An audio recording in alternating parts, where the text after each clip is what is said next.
All right, ladies, we're going to get started. I am so excited to be with you. I'm freezing, by the way. That's why I'm wearing two sweaters. When I take this one off in a minute, remind me to put the microphone on my other sweater. I will forget that. You're cold too, right? Yeah, it's freezing. Good. It's not just because I'm old. They're young, very young and cold. Anyway, I am so happy to be here. Wayne and I started doing this a couple of years ago. We were watching friends of ours, their marriages were falling apart, and we were having some struggles within our own family, and he shared then some of our story of how the whole plan came together. But we thought, somebody needs to be out there saying something. And so we decided, okay, let's see. We're not perfect, and I will share some of that with you. We are not perfect. It's not that we have got marriage all figured out, but we know that only through the Lord are we still married today. Only because we belong to Him and we are committed to the Father is our marriage together today. And so we wanted to reach out and encourage you and to lift you up and to let you know that if crazy people like us can make it work, then others can too. That others can too. So that's what we're here for this weekend. I want you to walk away encouraged. That's what I want. And all of our lessons are designed to do that. That's what we want to do. Tonight's lesson, we're going to look at the role of the wife. We're going to do that together. And then tomorrow's lessons are both through the eyes of the husband, because that's what we really wanted to share, was looking at marriage through the eyes of our spouse. But after we talked about it a little bit, we thought, well, maybe on Friday night we need to start out with talking about our role a little bit. And I'm not going to share anything with you that you don't already know, that you haven't already heard. I think as women, we get talked to a lot about our role. Women meet more often than men do. We do ladies' class, we do ladies' days, we do ladies' retreats. And so we hear a lot about what the role of women or what the role of the wife is. So I'm probably not going to share anything you haven't heard, but I'm going to share it with you through my viewpoint of that, and then through the Lord's viewpoint of that. And I just want to remind you of who we're supposed to be, because in marriage we understand that the only person that we can change in a marriage is ourselves. We cannot change our husbands. Those of us that have been married a little longer realized that after a while. You think, oh yeah, and he'll just be perfect when I get this all chiseled off and when I get this all... And it doesn't work that way. And in fact, marriage is beautiful and becomes even more of a blessing to you when you realize the changes that need to be made are made in you. And when you start making those changes, and when I realized that I was making those changes to be pleasing to God, and then that was a blessing to my marriage, that's when things started fitting together in my life about 5 years ago. So gives you a viewpoint of where I am. But marriage is hard. And so when I first got married, when I started out, I was young, like many of you. I was very young. And I had no idea. I mean, I had godly parents to look at, but Wayne and I got married and moved hundreds of miles away from my godly parents. So I had no idea what I was doing. I was blessed. We're so blessed to be in the church. We're so blessed. And so I had the church to look to and to ask. And I could list off godly women that I turned to and that helped me. And I said, what is this? What am I supposed to be doing here? I want to make sure my marriage is pleasing to God, but I'm not real sure who I'm supposed to be. So they started sharing these things with me. And as they were sharing this picture with me of what marriage was supposed to be, what my role was, I started feeling like I was wearing those really tall high heels. You know, those like 4-inch heels with the pointy toes, They look great. I even like to put them on and look at my feet, but I can't stand up in them. It's like, oh, look how pretty that is. Take a picture of my foot with that on. But when you stand up and try to walk, it's hard. It's hard. Now, back in the day, I could do that. I can't do that anymore.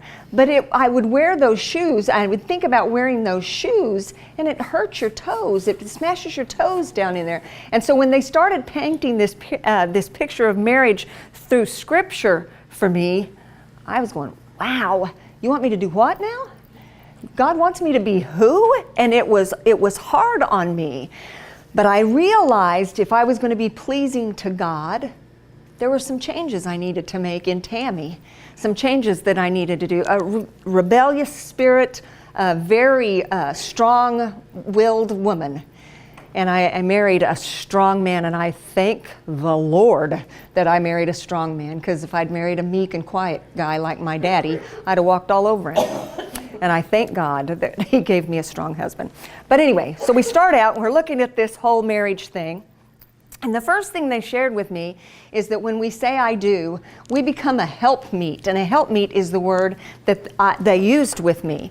But when you look at Scripture, when you look back at Adam, and God has created Adam, and He's paraded the animals all by Adam, He looks and He says, oh wait, Adam, it's not good for him to be alone. And He says, I will create a helper suitable for him. And so, and they took me to Genesis 2 and verse 18, and they were showing me that, a helper suitable for him. And they said, Tammy, that's what you'll be. You'll be a helper suitable for Wayne. A helpmeet is what they said. Okay, let me tell you about me and Wayne.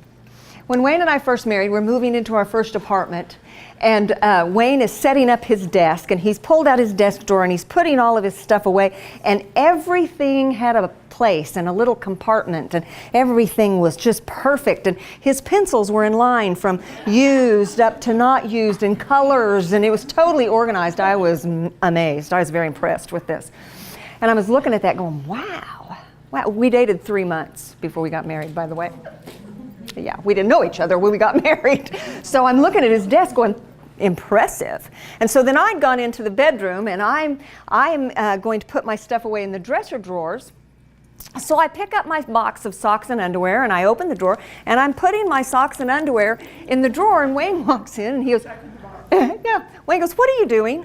And I went, I'm putting away my socks and underwear. And he goes, what? Aren't you going to fold those? And I looked at him, and I went, who folds socks and underwear? Like, who does that? And he looked at me, and he went, everybody else folds socks and underwear. And I'm going, I don't fold socks and underwear. So I'm thinking, this helper suitable for him, I thought, oh, I am in the wrong place. Because I started thinking of our personalities and thinking, I am not a helper suitable for this man. His mom irons sheets, and I don't even fold my socks and underwear. And so I was overwhelmed, but I was blessed to have so many godly women in my life, and to help me to understand that what that means is I am a balance. God created us male and female, and there is something to that. We're just different. And so the female, no matter who she would have been for Wayne, but it so happened to be me, is going to be a balance for him. And I had to learn. We had to learn each other. I had to learn how to be a helper suitable for him. I'm still learning, because just when I think I've got it figured out, our personalities change, and I have to do it all over again. So I'm not just talking to newlyweds. It's all along our journey. Our life changes as we go through different stages, as we go through different health issues, as we go through all kinds of different phases of our life, of our marriage. That helpmeet thing, that helper suitable, will change. And I had to learn how to do that for Wayne, and how to be that person for him. So that's what it is. And sometimes it required on my part a sacrifice to be a helper for him, a helper suitable for him. Sometimes I had to lay down Miss Superwoman personality and lift him up and make sure that I was making sure he was lifted up, and it wasn't all about me. And by the way, as I list off these things, I've had women in the group before voice to me. I had one woman at one seminar just voiced out loud, when he does something for me, I'll do something for him.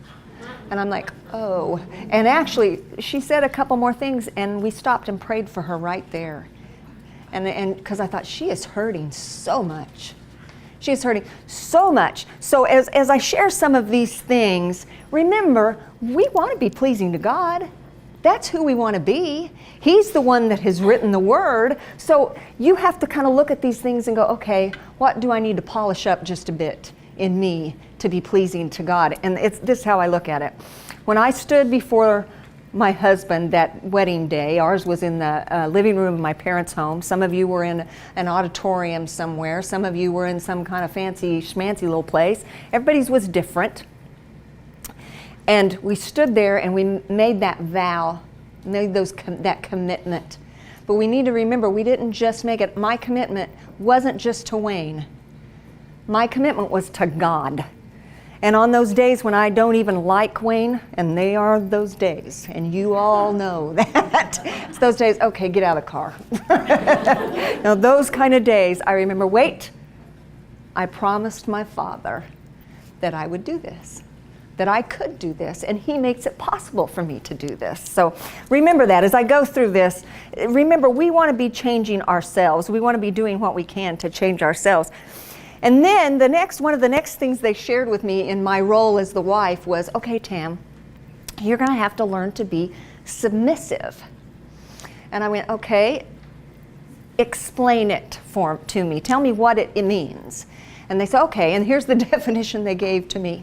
It's to be obedient to put yourself under, or to show honor to. And I actually like that one the most, to show honor to. And I am one of those personalities that go, okay, show me where he says that. Show me. So I'm going to take you to Ephesians 5. And this is just one place that he says this, that the Father says this. So we're looking at Ephesians 5. We're going to be down in verse 22. I'm going to read 22 through 24. Wives, be subject to your own husbands as to the Lord. For the husband is the head of the wife, as Christ also is the head of the church, he himself being the Savior of the body. But as the church is subject to Christ, so also the wives ought to be to their husbands in everything.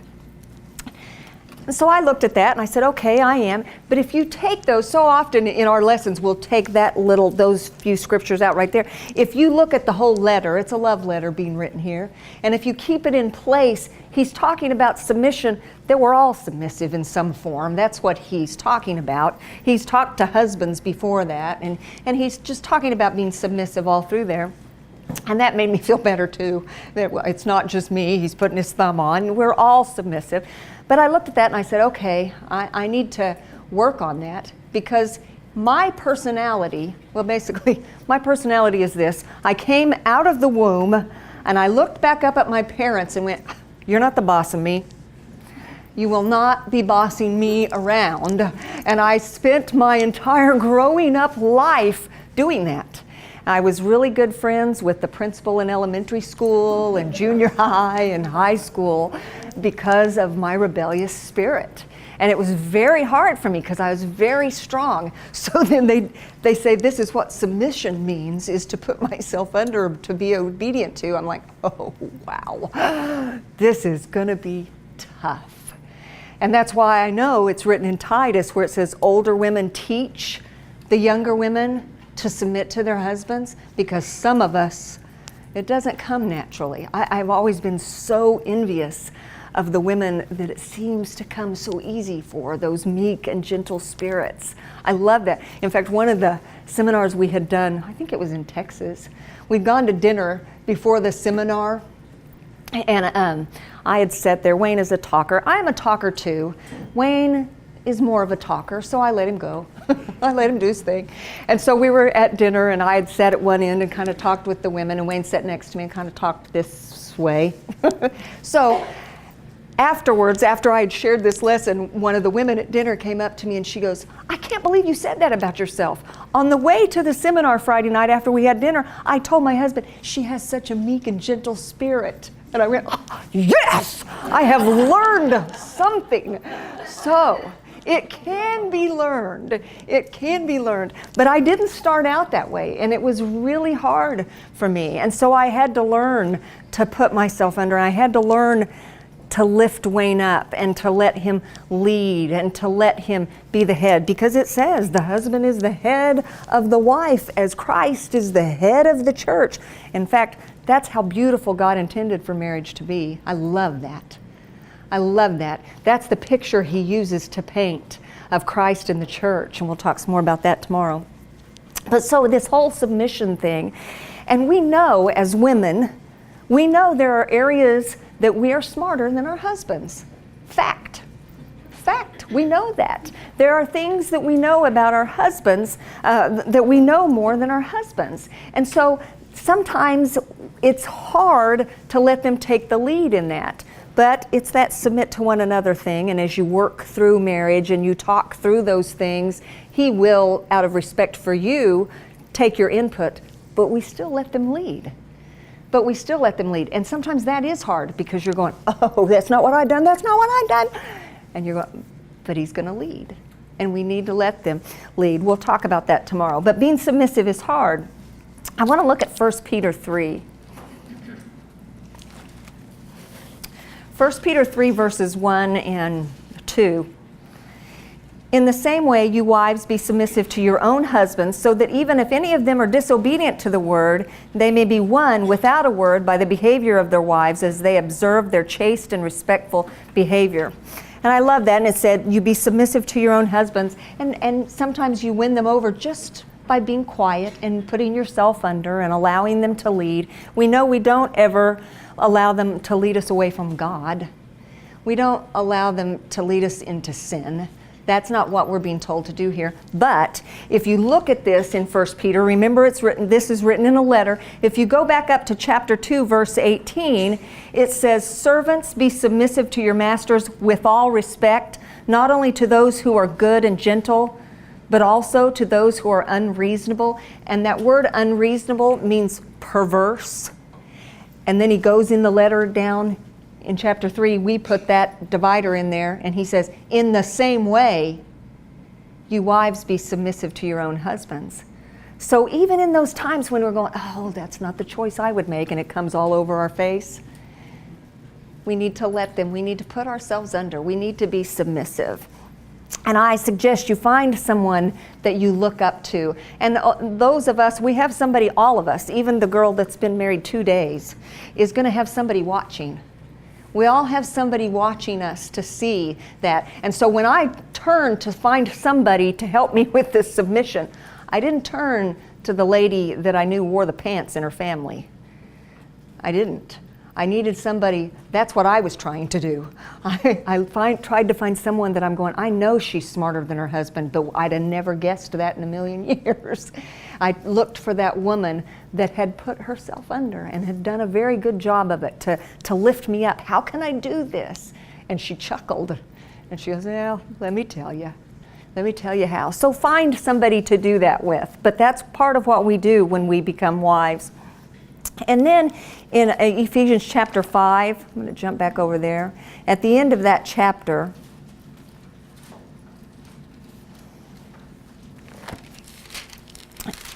that very last verse of that chapter, it says, nevertheless, let each individual among you also love his own wife, even as himself, and let the wife see to it that she respect her husband. So part of our role when we get married, as part of our role as the wife, is we are to respect our husband. I remember back, do you know how smart you are when you look back? Yeah, I wish I was that smart in the moment, but I wasn't. But I look back and I can think about when I first married, the first 20 years of my marriage, and we'd get together as women and we'd be talking, never meant anything malicious. We'd be doing that. My husband doesn't even know where the dishwasher is. And we'd laugh. My husband doesn't even know that you have to put soap in the washing machine to do the laundry. And we'd be doing this. And before long, it'd be like we were one-upping each other on how awful our husbands were, you know. Just doing that. My husband never puts his dirty clothes in the hamper. Just being silly, not being ugly. Well, it hit me one day. We had a lesson in ladies' Bible class about respecting your husbands with your tongue, I think was the whole thing. And I thought, And it hit me as I was in the middle of that, laughing my eyes out, what I was doing to Wayne. And I thought, okay, wait, get a grip. And so I tossed out something positive about Wayne, and I said, I can't remember exactly, but I remember it was about his cooking. My husband is a chef. He cooks amazing. I am a cook. I have to look at the Kraft macaroni and cheese box every time. Every time. And Wayne goes, I think this has such and such in it, and makes it. So, but anyway, I'd said something about his cooking, and I said, Wayne made the best food last night. And the faces in the room changed. You know, we're sitting there at the table, and the faces around the room changed. And it was like, well, my husband, he really mowed really good. And everybody started doing that and doing my husband. And it was that lifting them up. And I challenged myself then to make sure every time I spoke about Wayne, to make sure I was lifting him up. And lifting him up not just in my eyes, but in the eyes of others. And when it helped me, when I realized if I would lift him up in the eyes of others, I would see him differently. And so I started doing that, and I started thinking that way and doing that, making sure I respected him in that way. So we need to make sure we take all of those scriptures, those love one another and be kind to one another, and all of those one another scriptures that we use, and especially when we do a Ladies' Day with a friend theme, and we have those scriptures that we use, now you take those and plug them into your marriage. Let your speech be seasoned with grace, and all of those things that you use with your friendships, you use those in your marriage. Rita and I just met tonight, but Rita and I are going to be best friends. And Rita's going to come over to my house. And Rita's come over, and I have spent the day cleaning because I'm having Rita over. So I have cleaned and mopped and everything. Well, it's raining. And Rita walks in and walks through the house and sits down. And I turn to her and I went, Rita, were you born in a barn? I spent my whole day mopping. Do you not care about me at all, about my feelings? Would you still be my friend, Rita?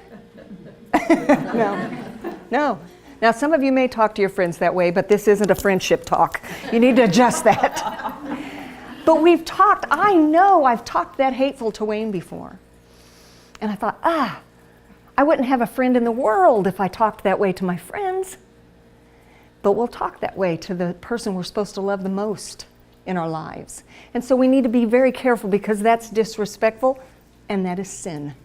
And we need to be careful of that and be careful and understand that. And then part of respecting him is learning to listen to him. They talk all the time about how many words a woman needs to share during the day.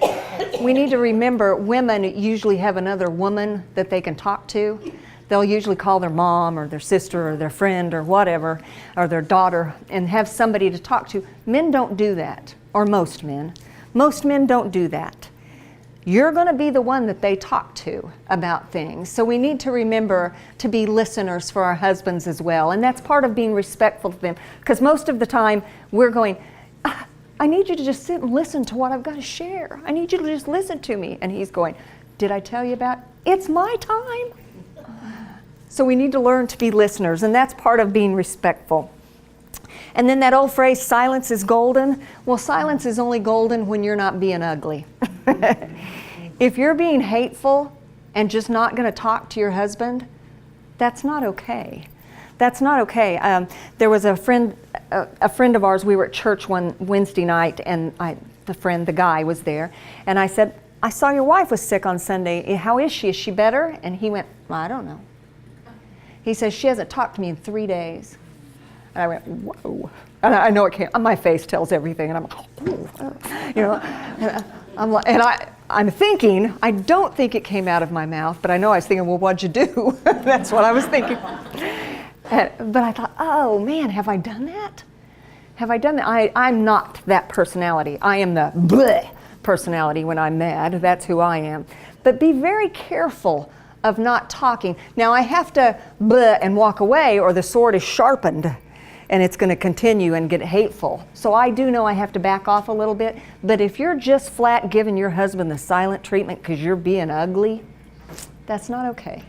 That's not okay. That's disrespectful. So be very careful of that. So basically make sure you're lifting him up in your thoughts, in your words. This muscle we have, this flapping sword, we need to be careful with that and make sure we're using that as a blessing to our husbands. But make sure you're respecting him. And then when we say I do, we become a lover. And we're going to talk about that tomorrow. Don't get nervous, because I'm not going to get into specific details or I would throw up. So don't worry about that. But we need to talk about it just a little bit. It's important. And then we become a friend. Song of Solomon 5:16 says, this is my beloved and this is my friend. I love Wayne. We have 35 years now this year. He is my best friend. He is the one I want to spend time with.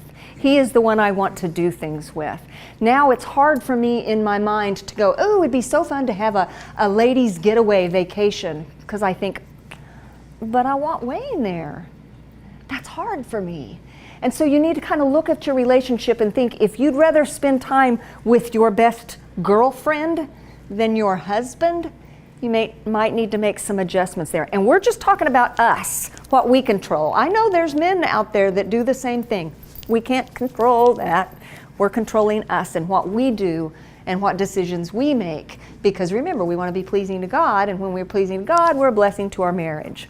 So be careful of that. Your husband should be your friend. You should be building that friendship, because I'm watching, this is one of the areas where marriages are falling apart once those children leave the home and they're just the two of them again. If they've been blessed with children and they've not built a relationship, they're lost. They don't know what to do with each other. So make sure you're building a healthy friendship along the path. And then we become the homemaker, is the word that I was taught when we say I do. We become the homemaker. And actually, though, if you look at Titus 2, it says, older women, teach the younger women to be a keeper of the home. A keeper of the home. I mentioned my mother-in-law ironed sheets. Her house was amazing. And I am a tidy person. I am a clean person, but I don't iron sheets. So I had to find a happy place for my spouse, a happy place for the guy that put his pencils in line in the drawer. And we had to work on that together, because my job as the female, I set the tone in the home. That's what that keeper of the home means. You kind of set the tone in the home. Is your home a place of peace, a place of refuge? Now, cleanliness might fall into that, to make your home a place of peace or a place of refuge. You're going to have to talk to your spouse and see what works in your family, because everybody's families are going to be different. It may require you having some kind of a schedule for food on the table at some certain time to make it peaceful and consistent. But again, everybody's will be different. Don't even look back at mom's and think that's what yours is going to look like, because you didn't marry your dad. It's going to be different. And you have to come to terms with that. I had to come to terms with that when my boys started getting married. We have 4 boys and a girl. And when my boys started getting married, and I'm looking going, oh my. And I thought, wait. Godly woman, raising godly children. They're home, they are active in the church. My son loves her dearly. And each one of their homes looks different. Doesn't look necessarily like mine. And I'm like, yeah, that's what I wanted for my son. That's what I wanted. So older women, we need to back off a little bit, because not everybody's going to look like us. I call it a journey from stilettos to orthopedic shoes. That's kind of the journey of marriage. We start out in stilettos. It's like, yeah, I'm good. Let's do whatever. You want cowboy boots? I'm cowboy boots. You want flip-flops? I'm flip-flops. Whatever, I'm here for you, baby. That kind of thing. And then we go on down the journey and we end up in orthopedic shoes. My journey went from stilettos to running shoes, because we were blessed with, or chose to have, children, and we were blessed with many of them. We chose 3 and had 5. So I love every one of them. Love every one of them. But I had to go into running shoes to keep up with those kids. And my life changed, and everything changed. And even in my marriage, things started changing. But the best advice I was ever given was, don't let your husband ever come after your children. And that's so hard when your kids are little. It's so hard, because, I had 5. I was a stay-at-home mom. I had 5 kids. I had no college education, so I wanted to be a stay-at-home mom, but I didn't have a lot of choice, so I did daycare in my home. So I understand what it means. You can't I put the baby in the basement for the weekend. It's just you and me. You, me more, I understand that. I understand that. But you need to make sure that your husband knows he comes before the children. Don't just become mama. Don't just become that. You're still a wife. And this is another area that it's really hurting our marriages, because when the kids are gone, mom is lost. She doesn't know what to do. She hasn't built a relationship with dad. And even our godly men are going, I have no one here. She has those kids. I have no one. And he starts looking around, not on purpose. That's Satan. And so we need to be careful and protect our marriages in that way, and make sure that during that running shoe stage, you remember that your husband comes before your children. And then I hit a stage called, I didn't know where I was. I didn't know if I was flip-flops. I didn't know if I was pumps. I didn't know where I was. My kids were all going off into school, and I had been mom for so long, I didn't know who Tammy was.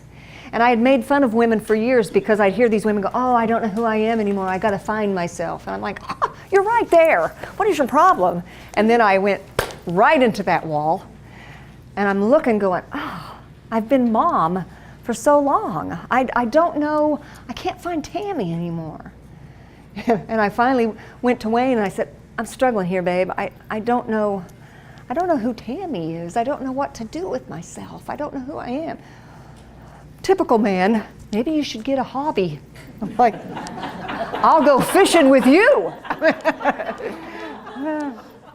But it's a real thing. It's a real stage of life for so many women as they struggle through that. And I find so many women at this point, and I did this, went into the gym. Because we take a hold of something we can control.